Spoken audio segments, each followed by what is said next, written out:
गांव के एक छोटे से घर में रामदयाल नाम का एक बूढ़ा पिता अकेला रहता था। उसकी दुनिया सिर्फ उसका इकलौता बेटा अर्जुन था। जब अर्जुन छोटा था तो रामदयाल खेतों में मजदूरी करके उसे पढ़ाता था। खुद फटे कपड़े पहन लेता, लेकिन बेटे की किताबें नहीं लाता।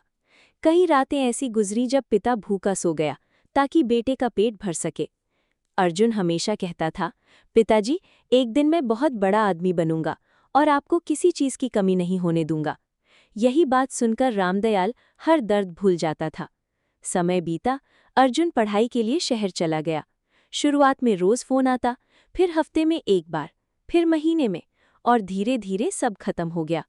गांव वाले कहते, तुम्हारा बेटा बड़ा आदमी बन गया है, वो वापस नहीं आएगा।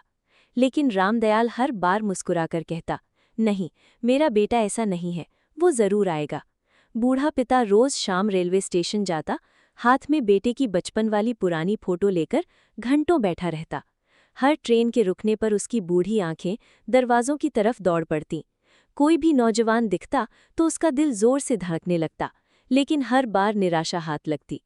बरसात में भीगा, ठंड में कांपा, तेज धूप में जलता रहा, लेकिन स्टेशन जाना कभी नहीं छोड़ा।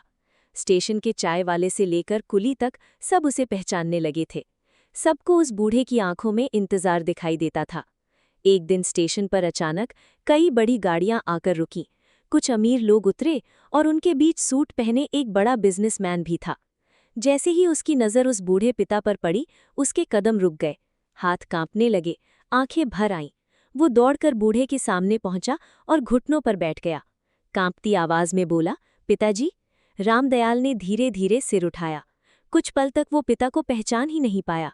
फिर कांपते हाथों से उसके चेहरे को छुआ और रोते हुए बोले, अर्जुन, तू आ गया बेटा, मुझे पता था तू जरूर आएगा। बेटा फूट फूट कर रो पड़ा।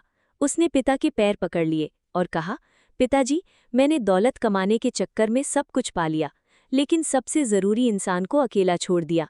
मैं बहुत बड़ा आदमी बन गया, लेकिन अच्छा बेटा नहीं बन पाया। स्टेशन पर खड़े लोगों की आंखें नम हो गईं। उस दिन अर्जुन अपने पिता को लेकर घर लौट गया, क्योंकि उसे समझ आ चुका था कि दुनिया की सबसे बड़ी दौलत पैसा नहीं, माँ बाप का साथ होता है।